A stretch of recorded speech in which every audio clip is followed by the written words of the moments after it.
Today on People Now, fallout from sexual misconduct allegations against Ryan Seacrest. One A-list celeb saying she's not sure she'll talk to him on the Oscars red carpet. Will there be more? Omarosa revealing one of former White House communications director Hope Hicks' alleged white lies told for President Trump.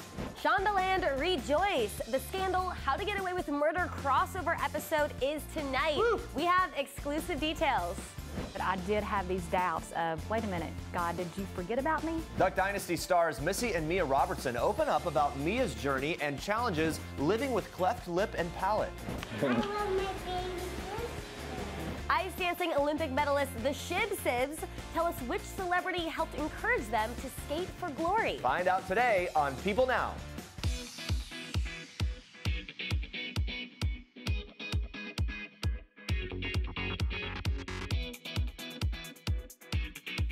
Happy Thursday, everyone. Welcome to People Now. Great to have you here. We all have a handful of close confidants in our life, right? Obviously, yes, we do. Well, a new YouGov US survey says that despite those close relationships, most Americans shy away from revealing awkward truths to their friends, saying that only 44% would tell their pals that they got a bad haircut. Yeah, we've got us all thinking around here. How honest are you with your friends? Do you avoid spilling all the tea to your buds? Is honesty the best policy? We want to know. It's our question of the day.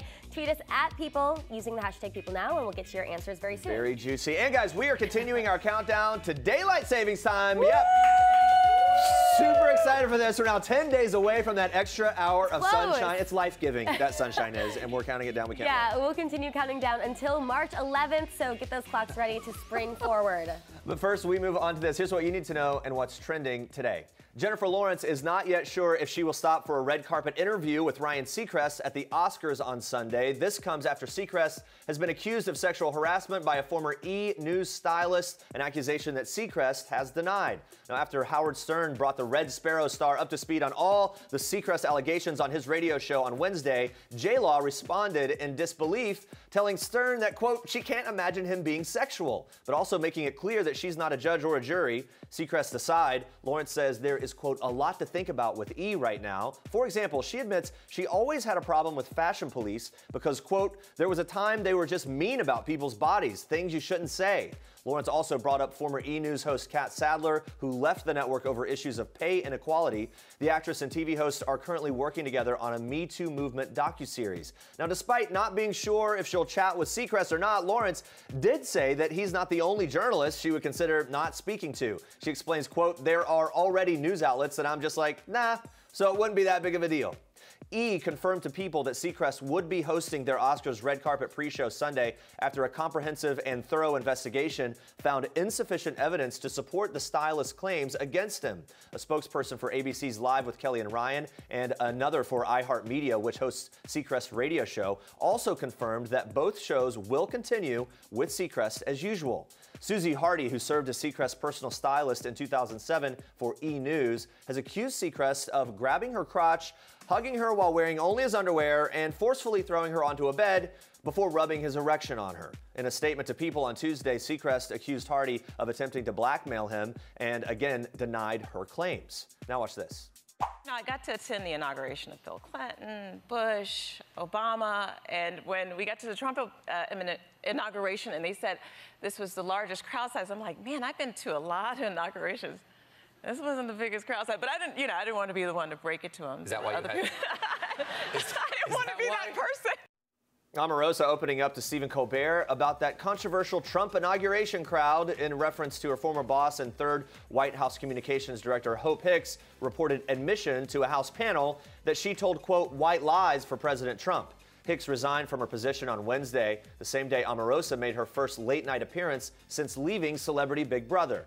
The star, who left her position as a White House aide in January, reflected on her time with Trump, saying, quote, look, Donald Trump was my friend for 15 years, and watching him in this position has caused me to be excited sometimes and sometimes be very, very concerned. She went on to add, I think if you woke up and your best friend was president tomorrow, you'd have that same range of emotion.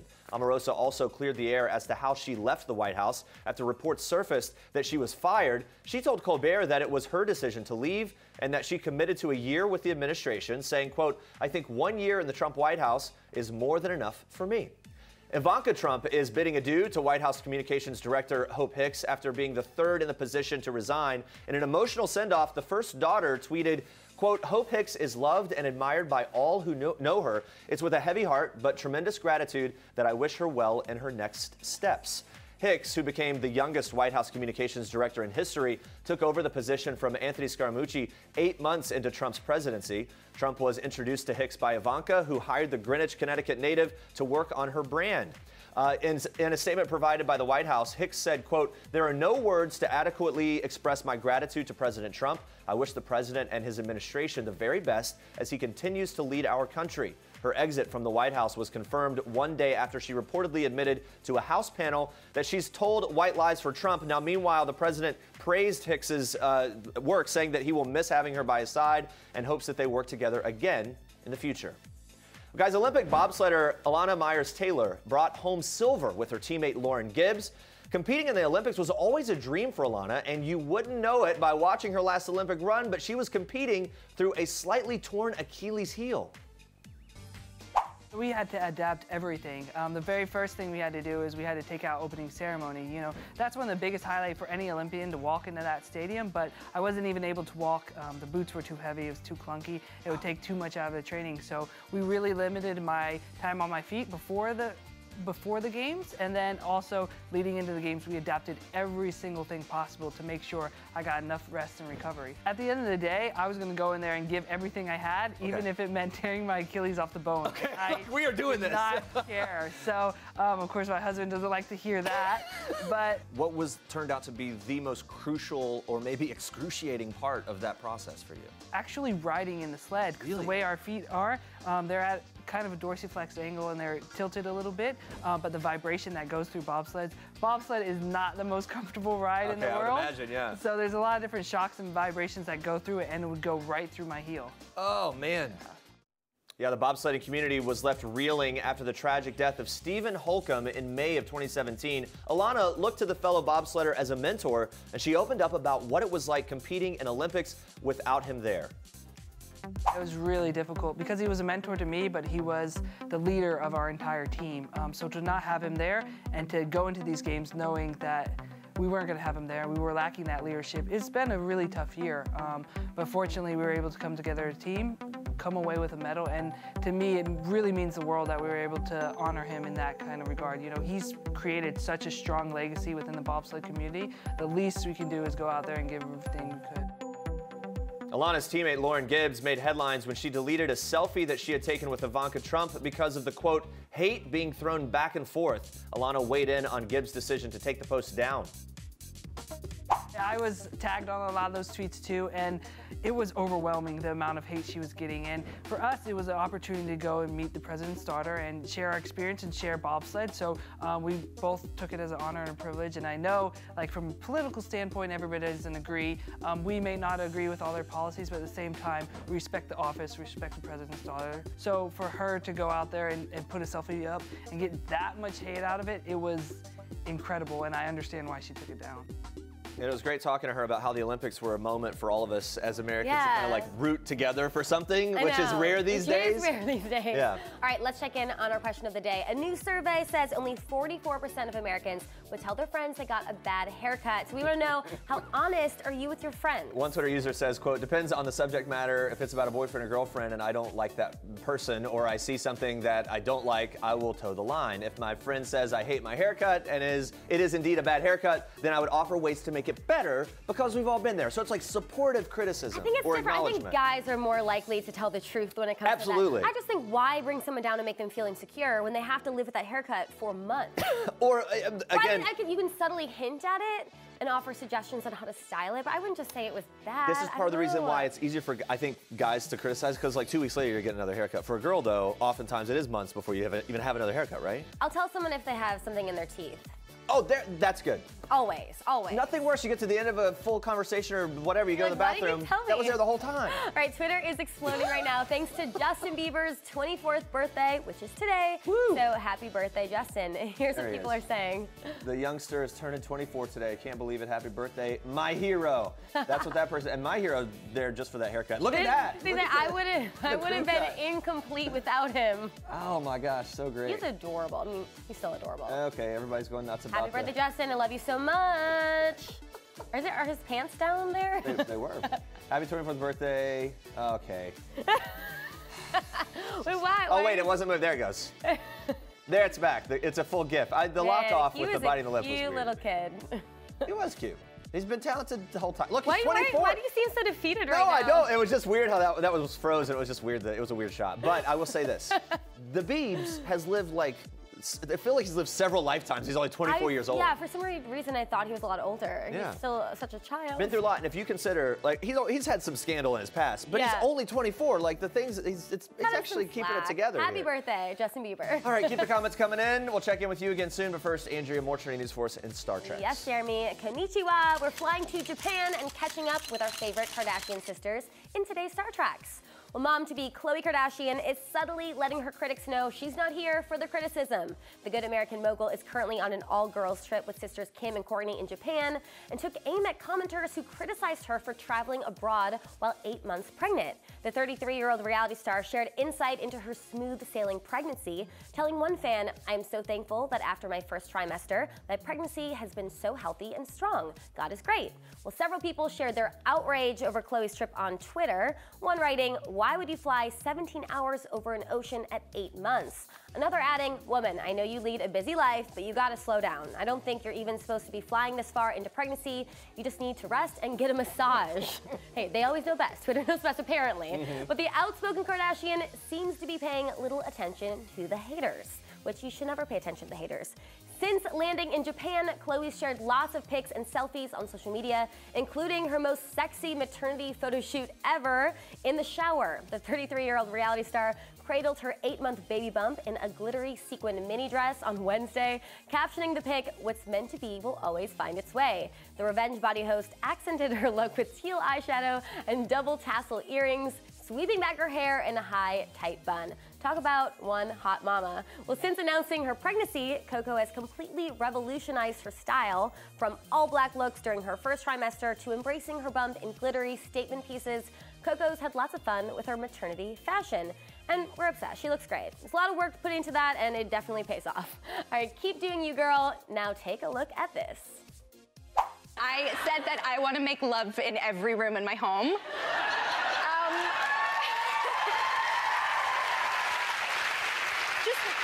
Completely forgetting the fact that it is a, publication that my parents are probably going to read because I'm on the cover of. Mandy Moore is going to be having some fun in that new house. So This Is Us star telling Ellen that she just moved into a home with her fiance, and in typical Ellen fashion, she had to give Mandy a little housewarming gift, a crock pot, of course. Yes, the This Is Us crock pot joke never gets old. It's the gift that keeps on giving after people were up in arms over the household device being the main cause of Mandy's on-screen husband, Jack Pearson's death. Well, in the sit-down, Ellen asked Mandy about her hit show and how she manages all those tears. Watch. I mean, I can't sit here and cry right now, just off the cuff. Oh, I was just going to ask you to. And I feel like Sterling can, FYI. Like, really? I feel like he just literally is like, which eye? Which eye do you want the tear to come from? And you can do just one tear? I think he can do just a single, cinematic tear. Wow. Yeah.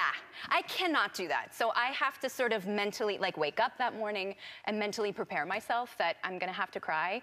And my trick is I will pick a song at random that's sort of sad, that evokes some sort of emotion in me, and I will listen to it incessiously. You don't think of the situation or some horrible thing. You don't go to a dark place of what happens if I lose somebody or. I mean, I think you can't help but involve your own life and personal experiences, sure, but music is so tangible. It just I feel the same way. Right? Yeah. It definitely helps me get there. Yeah. Crying on cue, not easy. Those are your Star Treks for today. All right, guys, stay with us. We're sharing behind-the-scenes photos and secrets from the Scandal set ahead of the show's big 2-hour crossover event tonight. Plus, two-time bronze medalist Alex and Maia Shibutani revealed the surprising celeb who changed everything just before they took the ice in Pyeongchang. But first, it's time for Oh Snap! Meghan Markle is mastering all the royal moves. And we all know she's perfected the curtsy, and now she's owning the Duchess slant. So Meghan showed off her new move on Wednesday during her official debut with fiancé Prince Harry, Prince William, and Kate Middleton. Yeah, who knew the Duchess slant is a thing? It's the unofficial term for clasping the ankles and knees firmly together with the legs slanted to one side to create a flattering silhouette. Now you know. Yeah, well, Kate is a pro at this move. In fact, the unofficial term is coined after her. The pose not only keeps the posture on point, it protects a lady's modesty while sitting for long periods of time, especially in front of flashing cameras. All right, it's no surprise that Meghan has taken to the move, and it looks like she has a wonderful teacher in Princess Kate. We'll be on the lookout for any new etiquette moves that can be coined after Meghan one day. That right? That's kind of top of the list here. All right, like mother, like daughter, Full House star Lori Loughlin stepped out with her twin sister, daughter, Olivia, at the World Cancer Research Fund's An Unforgettable Evening. Yeah, a little trick there. It's an event in Beverly Hills. It was on Tuesday. The 53-year-old and her 18-year-old daughter even channeled the same bohemian vibes, both wearing stunning dresses with embroidered details. Olivia posted a thank you on Instagram to the organizers of the event for having her, and they gushed about how much she loved her mom. Now, even though we all can see the uncanny resemblance between them, Lori recently admitted that she thinks her oldest daughter, 19-year-old Bella, actually looks more like her. If that's the case, I mean, the ladies could actually be triplets. They actually could. Well, we have one hot mama here. Kim Johnson-Herjavec is still bumping along in style. The mom-to-be got all dolled up for a date night with hubby Robert Herjavec on Wednesday in West Hollywood. Kim rocked a super sexy fitted black dress, a green furry jacket, and strappy pumps. Robert also dressed up in a vibrant checkered suit jacket, and gray pants. Looks like the couple is squeezing in as much one-on-one time as possible before the twins arrive. Very sweet that they're keeping the romance alive with a fun date night. I always love his coats. Yeah. Looks good. He looks great too. Saying goodbye is hard to do, but a new special edition of People is here to make saying sayonara to Scandal a little less painful when it airs its final episode in April. Yeah, the issue takes a walk down memory lane, remembering all of our favorite characters and the best, most twisty-turny, shocking moments from the show's 7-season run. The cast is also sharing some exclusive behind-the-scenes secrets from the set, like Olivia Pope herself, Kerry Washington, revealing that the cast is such a tight-knit family, they even use each other's hand-me-downs. Yeah, after Kerry welcomed her second child, a boy, in 2016, her co-star Scott Foley, who plays her love interest on the show, Jake Ballard, gave her lots of hand-me-downs that his boys had outgrown. And then to pay that forward, Kerry has given some hand-me-downs of her own to Katie Lowe's, who plays Quinn Perkins, for her son, who was just born in October. Kind of keeping it all in the fam. We love that. Fun going. And meanwhile, Joe Morton, who plays Olivia's diabolical dad, Rowan, is dishing about Kerry. He says she is, quote, tremendous, even goes so far as applauding out loud and congratulating all the background performers after they finish shooting a scene. Oh, nice. He says that she even refuses to sit in the front seat of the cast van when they have to drive to location shoots, to show that she is in no way better than the rest of the cast just because she's the star. I love that. It's nice to hear that she's down to earth. It's the little things go a long way on a set. Yeah, and take a look at these behind-the-scenes pictures snapped in between scenes on the set. Love seeing these guys take a break from all the drama for a little bit of comic relief. For even more from the entire cast and Shonda Rhimes, you can pick up this special edition of People, and be sure to tune into ABC tonight for a special crossover event. The worlds of Scandal and How to Get Away with Murder collide for 2 epic hours of Shondaland drama. It is going to be good, guys. How to Get Away with Murder. It's going to be really fun. All right, guys, moving on to this. Mia Robertson was born with a cleft lip and palate, which is an opening in the lip and roof of the mouth at birth and requires many surgeries. Yeah, Missy, her mom, is very strong in her faith and has been able to make the most of this situation, and the family has even started a fund to raise money for other families going through the same thing. Yeah, she opened up to us about what she went through when she found out that her baby would be born with a cleft lip. You know, I thought my faith was strong then, but I did have these doubts of, wait a minute, God, did you forget about me? And something that Miss Kay told me, my mother-in-law at the time, she said, Missy, she said, God is giving you this child, you and Jace. Can you imagine him giving it to someone else that is not mature enough to raise this child? But you can do it. And I said, but what if I don't want to do it? And she said, well, he didn't ask you that. He knows us better than we know ourselves. And now to look at this and think, oh my goodness, I can't imagine having anyone other than this child, who is such a blessing, not just to me and our family, but to now so many others. We can look back and say, wow, God, you knew what you were doing. I'm glad you're God and not me. They all have such a positive outlook, and the family started an organization called the Mia Move Fund that raises money for families in similar situations. A few months ago, Mia's dad, Jace, decided to really get involved. Yeah, so Jace decided to shave his legendary beard in order to raise money for the fund. And as you know, the Duck Dynasty guys, they do not usually shave. Look at him, look at the difference. Fully unrecognizable. Yeah. You can't recognize him. That's incredible. All right, well, we had to know how the family reacted to this drastic change and if we can expect to see more of clean-shaven Jace in the future. I didn't even recognize him when he came out. Like, we were all waiting for him to come out, and he came out, and we were like, is that my dad? But now it's growing back, and it's more gray. How does he feel that it's growing back in gray? He really didn't think that it would affect him that much when he shaved, but now he realizes I just didn't feel like myself. So he said, I'm growing it out full force. And I said, what if you just keep it trim? You look so good. He said, nope, it's coming all out. You know, I agree. I think I like the little bit of scruff. It's hard to go from all that to nothing. Yeah, right? Pictures side to side are pretty insane. All right, stick around. We'll be talking to the Robertsons about their new book series in a little bit, so stick around for that. There are the medals. How does it feel? They're heavy. Do you want to feel? Yeah, yes. please do. Wow, This is legit. Okay, now give it back. Okay. Don't get used to it. That's the Shib-Sibs, everybody. Brother and sister duo Alex and Maia Shibutani captivated the country when they won 2 bronze medals at the 2018 Winter Games and took us all along for the ride via social media. Yeah, now they're back from Pyeongchang and revealed some behind-the-scenes secrets from the big games, including the unlikely inspiration they got just before they stepped onto the ice for one of the biggest performances of their lives. Leslie Jones was amazing. Oh, so cool. Yeah, not surprising. We saw her before our last skate, actually, and that was one of the things that kind of snapped us into just enjoying the moment. We were waiting for our names to be called before we competed, and we just spotted her. We heard her. We heard her. And I knew that we were going to skate well because you don't disappoint her. She would have tweeted me or something if I hadn't done a good job.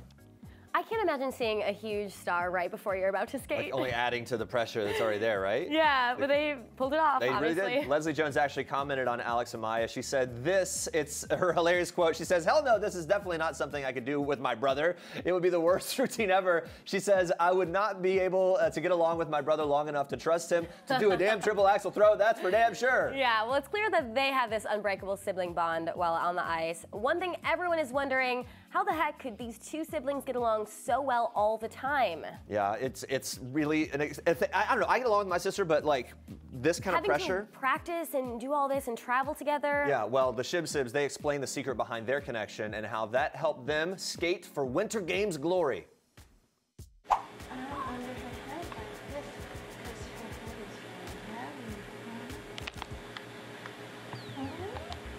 so good. Such a good big brother. I love my baby sister. Oh, she loves you too. So happy. What do you think of that haircut, though? Right? That was on point. That was a bowl. I mean, our parents did such a great job prepping me for no longer being the center of the universe, and I was just so excited to have a friend. Like they told me that like you're gonna have a friend for the rest of your life. This is gonna be your best friend. And I know that when we're on the ice, we have each other's back, 100%.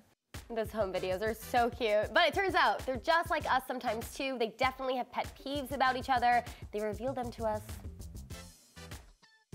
You tend to be late. He tends to be late. Yeah, and she's been reminding me, like... That's the go-to. It's the go-to. I mean, it's true. I'm late. I'm working on it. Okay, I don't like it when we have arguments and I know she's right. Oh, right. But that's So not all really... the time, you mean? Yeah, okay. Are you usually right? I mean, I like to think so, right? That's where the competitiveness comes in. Like, yeah, I'm always right.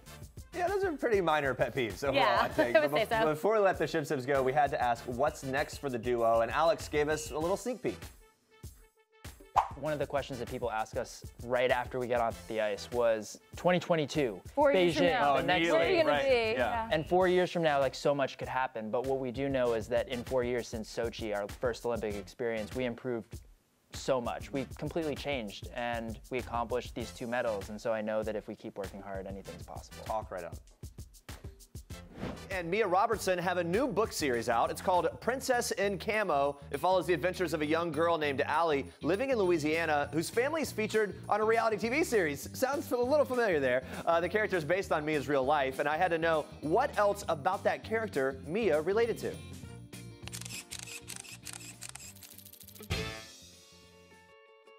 She has a struggle with allergies, and I also have a struggle with being in and out of surgeries when I was younger, and I have a few now, but they're mostly like spaced out. But I just think we relate so much to each other because We kind of talk the same. I always never call people by name. I say, come on, people, let's go. And that's what she says. She's like, people, come on. I wanted her to keep that cleft lip and palate because it is so much of who she is, and she has overcome so much because of that. And she looked at me and she was like, Mom, it's fiction. Can I just do something else? Missy has already written 2 books before this series, so we found out what inspired the mother-daughter duo to team up on this specific project. You know, fiction was different for us. We're all about reality, you know? and of course, using our own lives and experiences to try to inspire people. And so the inspiration was doing this together as mom and daughter. So as a mom, I kind of have the points that I want to make sure get across. But as the daughter, she can give all the fun and the adventure and the reality, basically, to the fiction.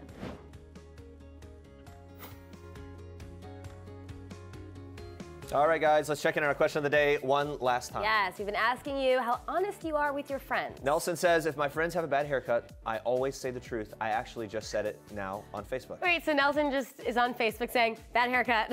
You have a bad haircut. Hey, that last picture, you look like crap. Okay. Here's a disaster. Another Twitter user says, my friends would probably be too sensitive, so it might need to be a little white lie. Hair grows back. The most dramatic telling that I've ever had someone say it to me was one time when I was a kid. My dad took me to get a haircut. It was awful. I was playing outside when my mom arrived home from work, and the look on her face in the car, and she got out and she's like, we're going back. And right away she was like, how could you let this happen? Went back, marched back in, and fixed the hair. That's the most dramatic. Most people won't tell me. Hair thing's one thing. I want to know this though. If your friend smells, do you tell them? Like BO? Yes. I think you do. Your friends. I don't it's know like, if hey, I like, ooh, you need some deodorant. Really? I think that's an easy one. I don't know. I think it's hard because then it's. I guess, okay, here's the thing. If you're out like at dinner and it's the beginning of the night, you got a long way to go, and there's nothing they can do about it, maybe it's better not to. Yeah. Because then they're just going to feel bad the whole time. Let us know you think of that too. Yeah, let's know. All right, we'll be asking you guys a new question today tomorrow, so come back at 8:30. And coming up tomorrow, also TLC's Nate Berkus and Jeremiah Brent are talking all about baby number 2 and how they are prepping to become a family of 4. Plus, we're getting you ready for Sunday night's Academy Awards with some of our favorite stars at their very first Oscars red carpet. Yes, we're turning up that nostalgia, and we can't wait for the big show. I just can't. If my friend came up, if my friend had BO, I just couldn't say anything. Is this your like subtle way of telling me right now? Yeah, okay. All right, thank you guys for watching. For now, we leave you with one last thing from Unreal star Constance Zimmer. Enjoy. Can you guys check this for me and just see? Hello, I'm Constance Zimmer, and this is one last thing. The last show I binge watched was Till the End of the Effing World, which is amazing. The last time I was starstruck was when I was at the Emmy party and I was standing next to Sarah Paulson, and here's the craziest thing, is I've met her a million times, but every time I meet her, I still get starstruck at her and that she talks to me and that she knows my name. The last time I got my hands dirty was when I made slime with my daughter, and that stuff probably is still in my nails today.